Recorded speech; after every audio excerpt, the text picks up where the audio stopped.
of the most iconic voices in golf are back to save the day and ready to entertain in their newly weekly video podcast. Kostis and McCord, off their rocker. You have found us. This is the place for unfiltered golf stories, tips, great takes from the best in the game. Peter Kostis, Gary McCord.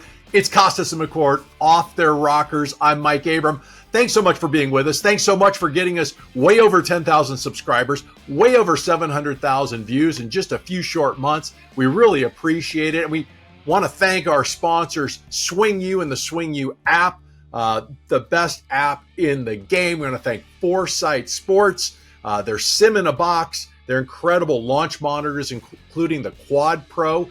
We want to thank CMC Design. CMC Design has got the best in head covers and different great trophies, gifts, and things. You'll see more about CMC Design here in the show. And our new sponsor, Bono's Barbecue, the best barbecue, fantastic, and some incredible franchise opportunities you'll hear more about later in the show as well. Hey, make sure to like, subscribe, and share the show with your golf friends, and click that notification bell so you never miss an episode. On today's show, Peter and Gary are going to talk about the Ryder Cup choices for the U.S. team that are just out, and of course, the just finished FedEx Cup, what they think about that. And without further ado, let's bring them out. Peter Kostis, Gary McCord. Peter, give us your initial thoughts on Captain Zach's choices. Well, I mean, I actually think it ended up exactly the way I thought it was going to end up. I thought that since the PGA of America and not the PGA Tour controls the Ryder Cup, they were never, ever going to leave their PGA championship winner off the team. So Brooks, I think, was a solid from the get-go. There are a lot of people who want to make this a PGA Tour versus LIV battle back and forth. I don't think it had a hell of a lot to do with that, quite frankly. There is, for those who want to find negativity, there's a little bit of the old boy mentality in this thing. Ricky Fowler, Justin Thomas, and Brooksy, all the South Florida guys hanging together. Yep. You got Sam Burns, Ricky Fowler, Justin Thomas, who were picked with numbers that were higher on the qualifying list than Cam Young, Keegan Bradley, and Denny McCarthy. And, Sam Burns made the President's Cup team, obviously won the match play this year. So that's his credentials. Ricky's been in form and is a great guy in the team room. And Justin has not been in form, but is trying to find it recently. And obviously is very emotional and a great guy in the team room. So I didn't see any other way for this to go other than the way it went. What do you think, Gary? First of all, let's talk about the Tour Championship tournament and the final 18 holes. The FedEx Cup. Now I watched ESPN Plus in the morning. Started at 7:00, and for Saturday and Sunday, I watched all day. And that was some of the most astounding golf I have ever witnessed that last 18 holes. Peter, did you get to the point that every time they stood over it, I expected a perfect shot, and I got a perfect shot? And it came down just so the guys could make it. I've never seen anything like that. Full disclosure on that, I was in an airplane for 8 hours of the day, flying from Phoenix, where we were back there with our new granddaughter, coming back to Maine for the rest of the summer. So luckily for me, I only got to watch the last 3 holes when I got home. And I had to tweet out. Well, I got a couple of thoughts on that since you went there. Everybody's talking about this phenomenal victory, right?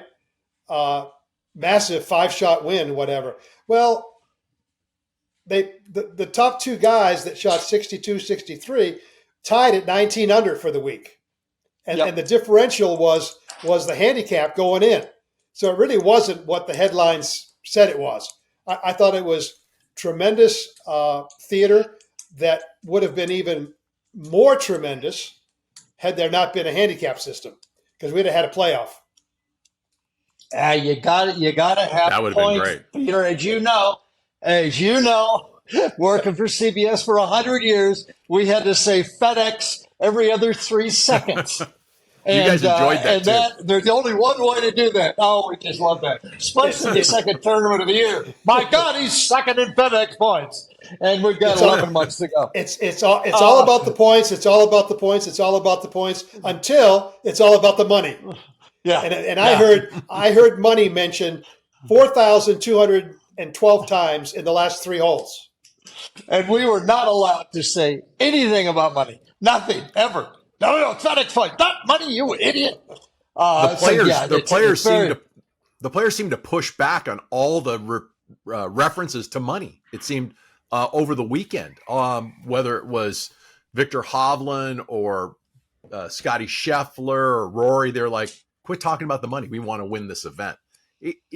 Does that get in the way a little bit for them? They just don't want to say, I had a 4-footer on the last hole for, the difference of $7 million and I shit my pants. They don't want to say that. So about the win, I'm going to go out there and try to, if you play well, you're going to win and the money takes care of itself. But you're coming down to the end there. But they didn't choke at all. I mean, they just hit shot after shot. So good for them. It looks like, Peter, that money makes no difference whatsoever. If you're playing good and you're in that tune that you've got going, it doesn't matter how much or they put a gun to your head. It doesn't matter. No. The deal is, everybody wanted to see. Remember the original one, $10 million? Of course, you didn't get it for 100 years because it went into your retirement account. But they said, we want to see somebody stand over a 3-footer for $10 million and see what happens. Well, the best way for them to make the putt is to not worry about the $10 million. Just make the 3-footer to win the tournament that you've done countless times in your career. And that's what Tiger did in the inaugural event. And now these guys are doing the same thing. The best way to perform for lots of money is to not worry about lots of money. Just worry about taking care of your business.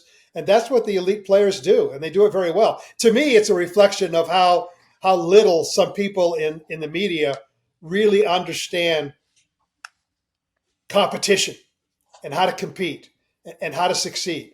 They all want to make it about the money. They want to make it about the pressure. When the great players are deflecting the pressure of the moment to the future tense or to the past tense. They're not absorbing it in the present tense, because if they did, they wouldn't be able to perform. So to me, it's a reflection of the stupidity of some of the questions and some of the people in the media. All they can think about is money, money, money, when these guys are out there trying to do the best they can and trying to stay in their process, trying to win a tournament. Yeah, it's interesting because we had this conversation on a show a long time ago. So the next step, 18 million really didn't do much to incite a riot. Let's go for 100. Here's what I proposed a while ago, and I'll just give you the commercial that the PGA Tour would use. Okay, just from the commercial, here's where it's going. Now, this was years ago, so the two guys that were involved with this, as the two protagonists, you'll recognize. But we start this commercial off prior to the Tour Championship, and it's a dark alley, misty, rain coming down. You can hear the homeless sitting out there in the trash cans, and they're moving around. And there's a lonely figure walking down the alley. His rain has been falling all around him. He's got a hoodie on. And he comes to this old door. It's a creaky old door. And it's got just a little, the old speakeasies. It's got the little wooden, whatever that thing is, port that comes out. And he knocks 3 times. Pauses. Once. The door, the little creaky thing opens. The portal opens. Who's there? He says, it's me. Good, you're the last one. You're late. Comes in. He goes into the door. They close it. There's a smoky room. And everybody's sitting around this big table. And he sits down facing the other guy on the other side. And they've all got chips in front of them and cards. And he looks around and he looks over to the guy across from him, which is Mickelson. And he says, "What are you doing?" He goes, "I'm all in." And he takes all of his chips, as only Phil would do, and put them in. The other guy pulls down his hoodie, and it's Tiger. And he goes, "If you're in, I'm in." Thump! And he pushes them all in. And then one by one, all the other players, the 30 guys in the tournament, push all of theirs in. And it ends up being a match play, 32 guys, match play, winner take all. Now that would catch my attention. Now there's no way they do it. How much is that? 50 million? How much was in the total purse? Of 18 first. So what was it? Whatever it was, do or die. You either win or you go home with nothing. The guys, 30 guys, 32 guys are already going to make a fortune the next year because they're in every tournament. And that, to me, is the next level of catching everybody's attention when it's winner take all. It was and I think that would be fun. 75 they million. They will never Gary. do it. 75 there you million. go. Now that is going to cause somebody to twitch on a 3-footer. Not as much as if they had to play. Not as much as if they had to play for their own money. If they had a $5 million buy-in, then these guys would sweat if they knew they were going to lose the money. But let's get back to the Ryder Cup because let's put up Peter. We're going to put up the list right now for everybody again, and you guys know it. And Peter, you started with your thoughts. We got to get Gary's thoughts on. Were any surprises in there at all for you? Me, the surprise was how lame the show was. You're going to announce some. Did you guys watch it? It was not good. Thing of all time. It was just stupid. So, Peter, I got an idea. Okay, so you and I hosted next time. Julius comes up from the PGA and he says, "Okay, do we have a pick here, Zach?" Yes. And then Zach goes down this superfluous freaking thing of why he picked the guy who nobody gives a really shit why. They all knew who he was going to pick. So here's how they do it, Peter. It's the PGA of America. Okay. So we go right out to their new thing there in Frisco, out there to the driving range. Okay. Now out in the driving range are giant, those big heads they get of all the athletes. Okay. Yeah. Well, we put big heads out there of all the guys that are going to be in the running for a spot. Got it? Now, Zach has got his 4-iron, and these things are 100 yards away. And what Zach does is he tries to hit the guy that he's going to pick on the team. And when he hits it, there's a tannerite explosive hooked up. So the thing blows up. Oh, he got it. That's what he wants. That guy. So he knocks 6 guys out. Now, the other, let's see, what do I got? 1, 2, 3, 4, 5. I got 7 other guys that could have been picked. Now, we do some CG and so forth, and we go to them afterwards, and they are profusely crying. How much time have you had on your hands? No, I had to go back for about a half hour ago. I came up with. Now, hold on. Now, this is when it gets good. Now, did you hear the guys? You hear the stupid guys that were were the media guys and all, and do you have a question? Do you have a question? Yeah. Can you hear me?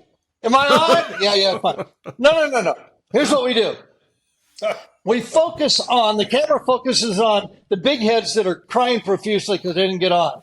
And then we go immediately to talk to their wives about what they think about their husbands not getting chosen. Now that would be some television right there. I'm sticking around. I turned that damn thing off in 4 minutes. It was just awful. It was just awful. Anyway.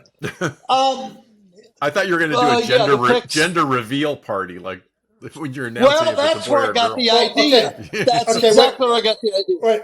What happens if Zach kind of pushes his 4-iron and hits one of the guys that's not on the team?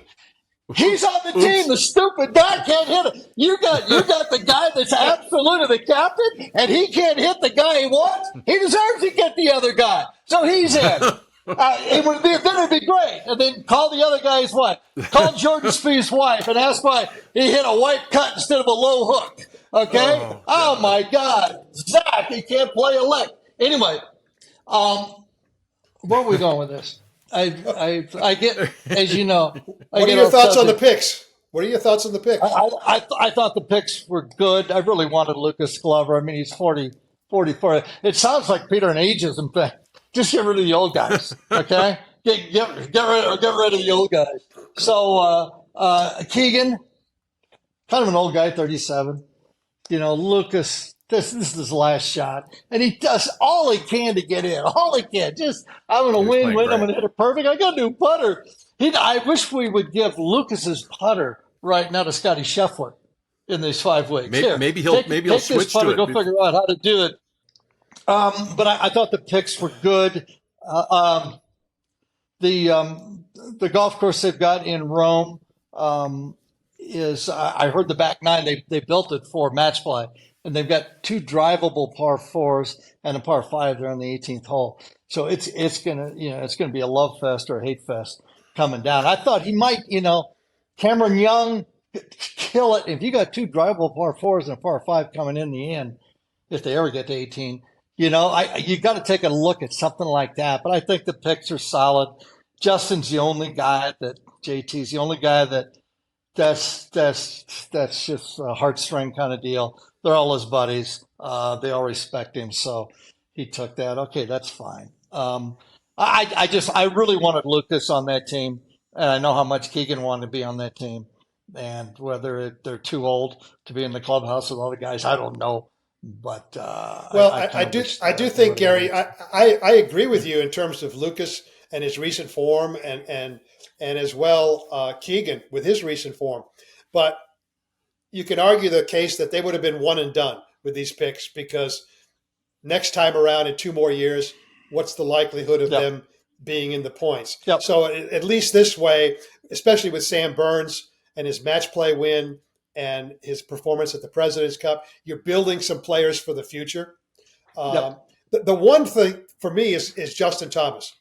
I think he's going to be under a boatload of pressure. I mean, a boatload, because Cam Young was ahead of him on points by a significant amount. Obviously can hit it, can putt, and that would have been my only switcheroo there if I made one. But you know what? It's not about who's playing individually the best right now. It's who forms the best team so that the team can win.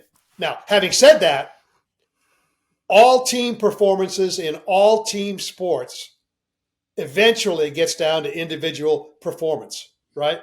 If Lionel Messi doesn't score and whatever, I don't care how good the other 9 soccer players are in the field, they're not going to win, right?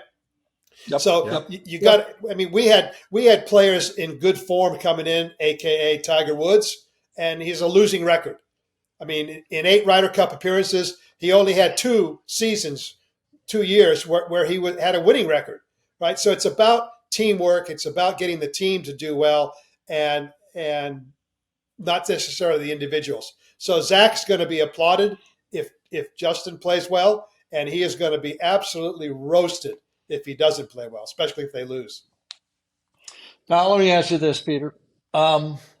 We haven't won over there in about 30 years, I believe, on foreign soil. I was there, 1993. I was doing it for the USA Network. Was I there? No, I was there the year before. No, you were one and done. You were in 89. One and done. I'm one and done. They saw enough. They saw enough of you in 89. I was, Mike. I was in the main tower. He was on the ground again. So yeah. Okay. So as I perused the betting parlors, and after recently reading the book about Billy Walters and how to bet, the average is right now the Americans are favored, and they are minus 130. Where the European team is plus 140. And with those numbers, Peter, minus 130 the favorites, United States, and plus 140 the European team, which window are you going to go to put all of your cash? I'm not betting until they pick their team. What the hell? They've only got six guys so far. It's a week. Yeah, week from look today. Down at the end. They got to go to Kranz-Soucier in Switzerland to play the last tournament, but that's just going to be a bottom feeder kind of deal. And they are stacked. They are stacked to the first six. They got some boys that are playing really good right now. The bottom 4 or 5, nobody's really gonna hear of them, or I've heard of them. So I don't think that's going to be a monumental deal. We know who he's going to pick. But who would you go with right now? I'm going to go with the betting trend, which is America hasn't won on European soil in 30 years. So I'm going to pick Europe. Okay, there you go. That's what Billy Walters would do right there. Gary, you agree with that? Against the flow. Speaking of which. Yes, I am. I'm going to, yes. You're going with the U.S. Speaking of which, you were talking about the FedEx Cup and Victor Hovland's play. The last 2 weeks, finishing 61-63 in the final rounds. And the way he's been playing. You were telling about how everybody was playing great, but how about, can you guys give us your little take on Hovland, who's going to be right there with Rory McIlroy leading that European squad, trying to make it 34 years before they have a chance to win again, or 32 years before they have a chance to win again? Well, Victor's done a lot of really good things to help his arsenal, to go about trying to formulate a game plan at, 25 now, just turned 25, to become a world-class player, which it looks like he found out the formula. He's gone to Joseph Mayo for the short game, and he's using Molinari and all of his stats to figure out how to play a golf course. He was short-siding himself 30% of the time, which is not good when you got a bad short game. So they took all these things that he was bad at, and they made them all good. And when you put him with the package he had before, which is, Peter, I love his golf swing. He's the old school where you take it to the inside and flip it and go out and around and hit as hard as you can, and you can't hook it. And Peter, we've played that golf course many times. That is a hard golf course to get a ball in a fairway on that thing. If you don't, you're in the Bermuda rough and you can't get the ball close. And he just showed you, and so does Xander. You've got to drive the ball long. You got to drive the ball straight. That sounds a little mundane, but to attack a golf course like that, and he did it with such precision, and the other guy with such precision, it was, you kind of laugh when they missed a fairway or hit it outside of 15 feet, because that was abnormal. And it was just, to me, it was fun to watch. It just shot after shot. But to watch him at that age, kind of become of age right now at 25, to be that good and have that kind of package. And Peters, he rounds it out now for the little tiny things. Whoa, man, because he's focused. He's really focused. I'll make a case, Gary, that the little tiny things were really big things. And I'm going to go back and tell you a story about Mark Calcavecchia, because I worked with Mark since the mid-'80s on his game. And Mark had a reputation for firing at every flagstick. Everywhere. Yep. Didn't matter where it was. Couldn't tuck a flagstick for Mark. And that was because he was such a phenomenal chipper and pitcher of the golf ball that his philosophy was, I'm going to go at it. And if I hit a good shot, I got a birdie putt. And if I don't, screw it. I'm going to get it up and down. So I make my par the other way. And then off you go. And that short game gave him the confidence to start firing at pins. Right? Yep. All of a sudden, you go back to the beryllium copper pings and the groove change and all of that brouhaha. Mark lost confidence in his short game. All of a sudden, he went from world beater to couldn't beat a dead horse. And so what did he start doing? He started firing 30, 40 feet away from the flagstick to try and avoid a chip shot. And now he's leaving himself tough 2-putts. And then that 3.5 footer that he left for par, he'd missed that. So it crept into his putting, and he completely lost confidence in his game for a while, all because of shitty chipping. And it bled its way into the strategy. It bled its way into the mind game, the whole thing. And you're seeing Victor do this in reverse. Victor was firing at pins he shouldn't have been because he didn't have the short game to back it up. And then he started firing away and blah, blah, blah. And you can see the scenario there. But his ability to chip the ball now has completely freed him up mentally, in my opinion, to play golf the way he wants to play it. I think it's a lesson for everybody out there. You don't have to have strengths in all areas, but you can't play away from something and expect to be a world-class player. Yeah. Now, Peter, let me put you in the teaching mode now. We've got till September the 29th till they go to Rome and they play. And you are Randy Smith, and you're in Texas. And your boy, who is number one in the world, can't make it from me to you at this particular point. It doesn't look like. And it's, to me, the strike, he's got some fundamental problems with his putter right now in path. What did you see? Well, I saw everybody talking about the effect, and I saw nobody talking about the root cause. And that's how you separate shitty teacher from decent teacher to great teacher, right? Everybody's talking about the heel hits. Well, duh. I mean, if you're looking at it, you can see where he hit it. That's not the problem. That's the result of the problem. His grip and his setup have microscopically changed. I think his left hand's a little bit weaker. I think he's setting up right side over left side a little bit, and that's causing him to not be able to swing the putter on the path that he wants. So I would spend all of this time going back over video footage of him winning the Masters or whatever tournament you want to look at, and I would really focus in on the fundamentals of ball position, grip, posture, and whatever, because his putting stroke didn't disappear overnight. But what happened is his setup, his pre-swing fundamentals, in my opinion, have changed and doesn't let him make the stroke that he's capable of making. So that's, if I were Randy Smith, that's what I'd be doing. It's kind of like Jordan Spieth, when he was going through his battles, and everybody's talking about him doing this and doing that, whatever. Screw it. His grip got too weak. It was a fundamental. And then now that his grip is back where it needs to be in his left hand, he's performing and swinging as well, perhaps, as I've ever seen him. So it's not the effect that you want to deal with. It's always the root cause. Figure that out and you solve the problem. Yeah, I mean, most of these guys, they're there for a reason. They're the best players in the world, and you don't get there by having bad fundamentals. But the longer you play this game, you have a tendency to leak towards those fundamentals that are not sound for whatever reason. And you get off the track. And that makes perfect sense, because watching him, there were some strikes that were heelish, and then there were other strikes and strokes that were perfect. Yeah. So it's not something, he's not flinching at it. Oh, he's got the yips. He doesn't have the yips. It's just something fundamental. It's there. It's now the bad things are coming up before the good things at that point. As you know, that kind of exacerbates itself. Once you get going bad, your path gets going left or whatever. It just keeps going until you make a correction.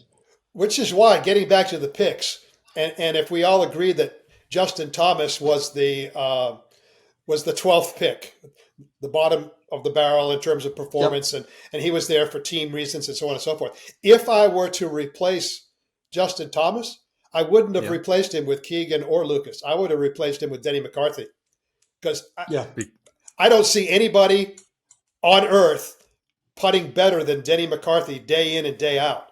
And every Ryder Cup I've been to, you and I did our first one in '89. I did all of them up to 2004. I've been to a bunch as a coach. Since then, it's all gotten down to putting. The team that made the most putts ended up winning. And if you can't have your number one player be a weak putter and expect to win, that's another reason why, if he doesn't get this sorted out, that's another check mark in the European column for them to have a chance to win. Yeah, because their boys up top are all on a really, really nice flow at this particular point. Really nice. It'll be fun to watch. It's Peter, do you think this is the biggest event in golf? I think it used to be. I think Reason? it used to be. Reason? Because it used to be a battle between Europeans who rarely played on the U.S. tour versus U.S. players that rarely played on the European tour. Back when Seve was there and they came of age and they changed it from just the UK and Ireland to all of Europe, and you brought in Bernhard and you brought in Seve and you brought in these guys to even it up a little bit. It was truly a battle of the players, and Europeans had to get comfortable. And initially they were intimidated because they didn't play against the Americans very much. They didn't know Ray Floyd. They didn't know Jack Nicklaus except in majors and whatnot. And so we got that golden age for about 20 years. And now the familiarity with all the players, let's face it, most of them play on the U.S. tour, right? That familiarity takes away a little bit of the contempt. And so now with LIV Golf, and some players being excluded, in fact, all of them being excluded from the European team, and most of them from the U.S. team, there's a little bit of hangover cloud for me over this thing. I'm going to have to wait and see how this turns out when we watch it in person. But I don't know. I think it's lost a little bit of its luster. So what you're saying is, in this contemptuous situation, that you see the evolution going to every 2 years replacing the President's Cup. You see LIV against the PGA Tour in a Ryder Cup format. And now we're talking contempt. If I were commissioner, if I were commissioner, and I wanted to create must-watch TV and whatever, I would have a rotating schedule whereby, all right, Europe plays against the U.S. in Rome. Winning team takes on LIV in 2 years. Winning team of that match takes on the team that sat out again. So, yeah, I would rotate it between LIV, DP World Tour, and the PGA Tour, and to hell with the President's Cup. The President's Cup would be replaced by LIV. I would go out right now and I would copyright that. Can we get some hats? We got to come up with a name and a logo. We need a name and a logo. We'll call it the Kostis and McCord Cup coming up. So that'll be fun. Keep our name out of it. And no chance to sell if our name's on it. Zero. Thanks, guys. Good stuff. As always, stick around because when we come back, we've got Peter and Gary playing a hole, actually a par 3, 165 yards, number 14 at the upper course, the Fazio course at Whisper Rock. And they're going to challenge you to see how close you can hit it on a 165-yard hole. So send your video to CostisMcCord@gmail.com. That's CostisMcCord@gmail.com. We're going to pick one, and Peter's going to break down your swing, and Gary's going to break down your ego. We'll have some fun with that. Also, of course, Coach Kostis is going to help our games with another great tip. So stick around. Don't go away. Kostis and McCord off their rockers. We'll be right back.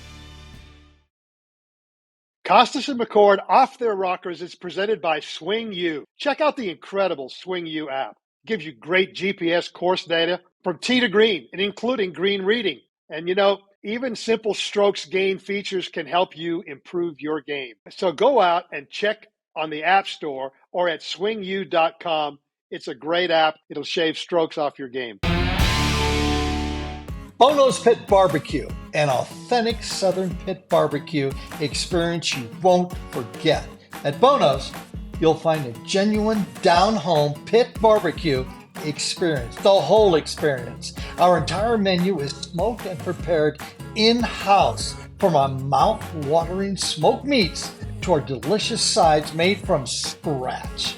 Our smoker is always smoking, and everything to order, no shortcuts. With 20 locations across the country, from the Sunshine State of Florida to the Rocky Mountains, Bono's culture is unmistakable at each of our restaurants. We offer incredible opportunities for franchisees. To find out more, visit our website, bonosbarbecue.com/franchise. And remember, if you don't have a pit, it ain't legit. Special thanks to our sponsor, CMC Design. For over 30 years, CMC Design is a golf company that specializes in custom golf head covers, event gifts, and promotional products. They're one of the largest designer suppliers of accessories to the PGA Tour and other top golf retailers, clubs, resorts, and courses. With CMC Design, the possibilities are limitless. They have the largest in-stock collection of golf head covers and accessories for direct-to-consumer sales, retail, event gifts, and green grass pro shops. And their talented in-house team of designers and graphic artists can bring an idea to reality, creating custom items for any business category: golf, events and tournaments, corporate marketing, executive gifts, boutique retail, or souvenirs. To find out more, visit cmcdesign.com. That's cmcdesign.com. Visit our website, KostisMcCord.com. Subscribe to our YouTube channel or podcast, and follow us on social media at Kostis McCord Off Their Rockers. Now let's get back to Kostis and McCord Off Their Rockers with Peter and Gary.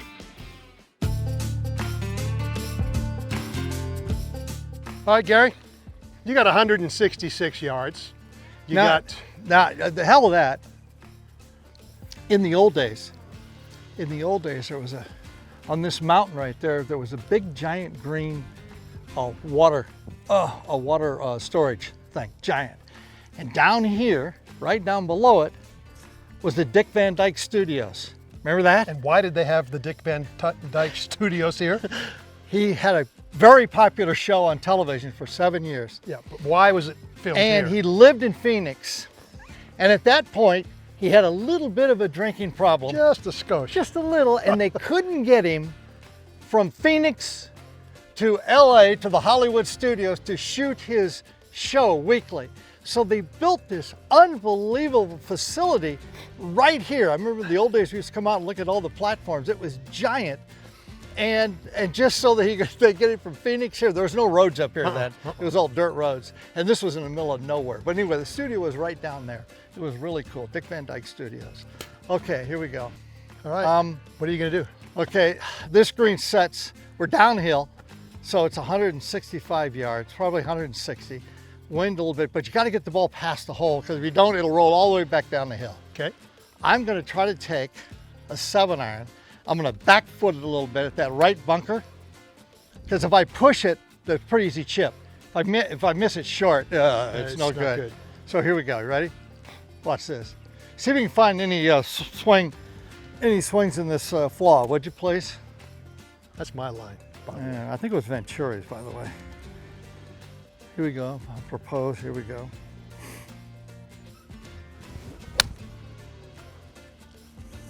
Well, that's about as good as you can do right there, Peter. Calling the shot. Is the right club? Come on, come on. Oh, it's getting closer. It's getting close. You're up. You're up. All right, Gary, nice shot. Very nice. Thank you. If you look, it's right, pin high to the right there, buddy. Yeah, I can see it. Okay, we'll focus in on that. I'm old, but I'm not blind. It's good to have some really precise powers of visualization. What are you gonna do here, by the way? What do you care? Why do you always ask me that question?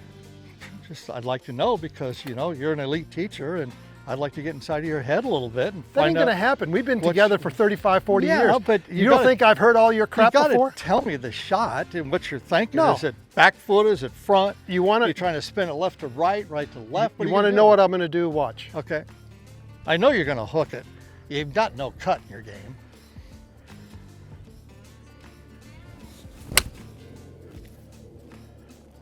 My There you old go. age, I can't see that one.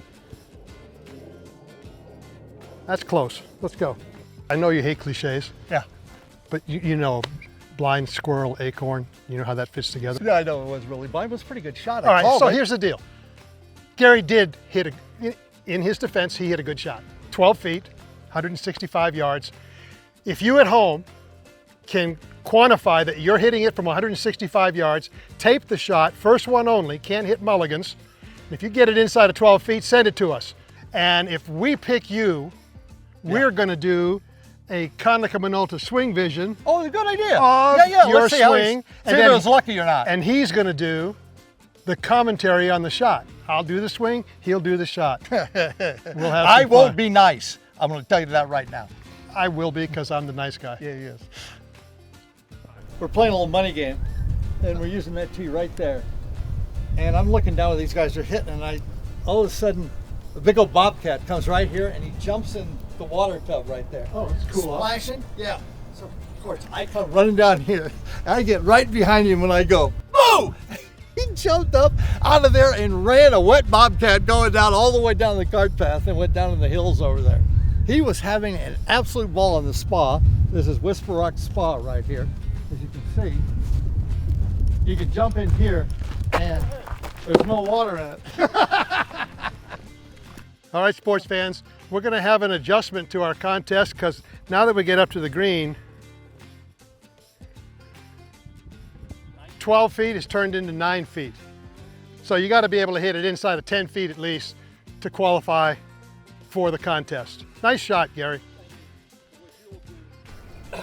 You will analyze their golf swing and I will heckle their golf swing Yes, accordingly. correct. Which way is this break, Gary? If I'm giving you a professional read, and I've been here 400 years, to make this putt, you got to hit this ball right here. I already had my line set right there. So A cunning okay. design flaw. It'll probably hook.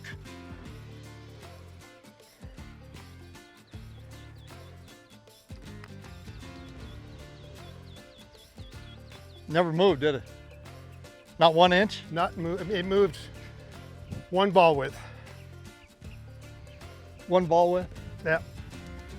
You overread it on purpose, I'm sure. Well, you think I'm out here to help you? Hey, Gary, what are you going to do here? Here's what I'm going to do. Just because I'm playing the part of Gary McCord, folks. I was the 1984 putting champion on the PGA Tour. You can go look it up. I have medallions to show you. That means I was literally at that point the best putter in the fucking world. Yeah, I've got about a 12, I got a 9-footer here that's going to break a little bit, not as much because Phoenix is that way and it's going to hold it. And the slope is this way. I just want you to watch the transition of the, remember, 1984 putting champion. Can you feel my pain, folks? 35 years. That's all of you this. do. You tell yourself, Gary, you're the best that ever lived. Whew, what a responsibility.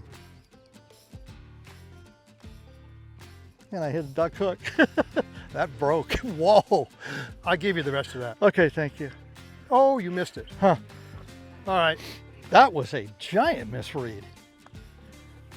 Wait a minute, let me get that one over again. So in the contest, since Gary missed his putt, you don't have to validate your shot by making birdie. All you got to do is hit it inside 10 feet. I'm never going to make that one. That breaks 5 inches. Okay. All right, on to the last. Don't go away because we've got a lot more on this episode of Kostis and McCord off their rockers. A great tip from Coach Kostis to help your game.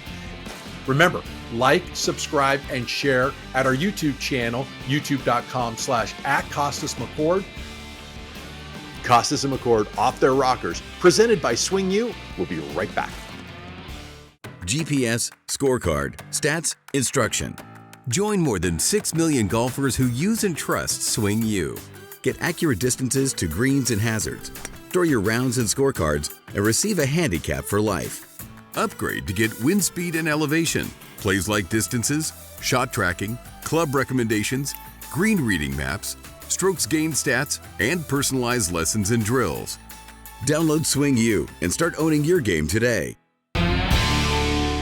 Bono's Pit Barbecue, an authentic Southern pit barbecue experience you won't forget. At Bono's, you'll find a genuine down-home pit barbecue experience, the whole experience. Our entire menu is smoked and prepared in-house, from our mouth-watering smoked meats to our delicious sides made from scratch. Our smoker is always smoking, and everything to order, no shortcuts. With 20 locations across the country, from the Sunshine State of Florida to the Rocky Mountains, Bono's culture is unmistakable at each of our restaurants. We offer incredible opportunities for franchisees. To find out more, visit our website, bonosbarbecue.com/franchise. And remember, if you don't have a pit, it ain't legit. Special thanks to our sponsor, CMC Design. CMC Design is a golf company that specializes in custom golf head covers, event gifts, and promotional products. They're one of the largest designer suppliers of accessories to the PGA Tour and other top golf retailers, clubs, resorts, and courses. With CMC Design, the possibilities are limitless. They have the largest in-stock collection of golf head covers and accessories for direct-to-consumer sales, retail, event gifts, and green grass pro shops. And their talented in-house team of designers and graphic artists can bring an idea to reality, creating custom items for any business category: golf, events and tournaments, corporate marketing, executive gifts, boutique retail, or souvenirs. To find out more, visit cmcdesign.com. That's cmcdesign.com. Visit our website, CostisMcCord.com. Subscribe to our YouTube channel or podcast, and follow us on social media at Kostis McCord Off Their Rockers. Now it's time for Coach Kostis. Peter gives us some great tips to help our games. Once you've established the smash factor in the small swing with the impact bag, and you've learned the delivery mechanism of your hands, wrists, and arms to get the club face square to the golf ball, you can go on to bigger swings. And primarily, eventually with the driver, because it's used differently for the driver than it is for all the other clubs. With your irons, you may want some shaft lean. You may want to get the hands just a little bit forward of the golf ball so you're catching it on the way down. Not so with the driver, because the ball's teed up in the air. We want to catch it flush or at the bottom or slightly on the upswing. So what I like to do with this is set up, put the back of the impact bag right in line with my armpit. Then as I make a full swing back and come back to the golf ball, I want the shaft to be, at least in my mind's eye, 90 degrees. I don't want it over here. I don't want it here. I want to get rotated up, down, get the hands back in front of my body, and get the feeling that the shaft is 90 degrees at impact. You can do it with a little bit of force, and you'll hear a little bit more pop. Once you get that sensation, you're also going to realize that your body is rotating out of the way to make room for the arms getting in front and the shaft being 90 degrees. If you slide or lean, all you're going to do is get the grip there first, hit blocks and slices out to the right. So one more time. Big pivot, shaft 90. Take that sensation of going back, up, and coming back into this impact position, and just go for the feel. Don't try to think about what you're doing. Try to feel it, because playing golf by feel is a far superior way to play. Thanks so much for watching today's episode of Kostis and McCord Off Their Rockers. Thanks to Peter and Gary for some great insight on both the FedEx Cup, the Ryder Cup picks from the U.S. team. We appreciate that.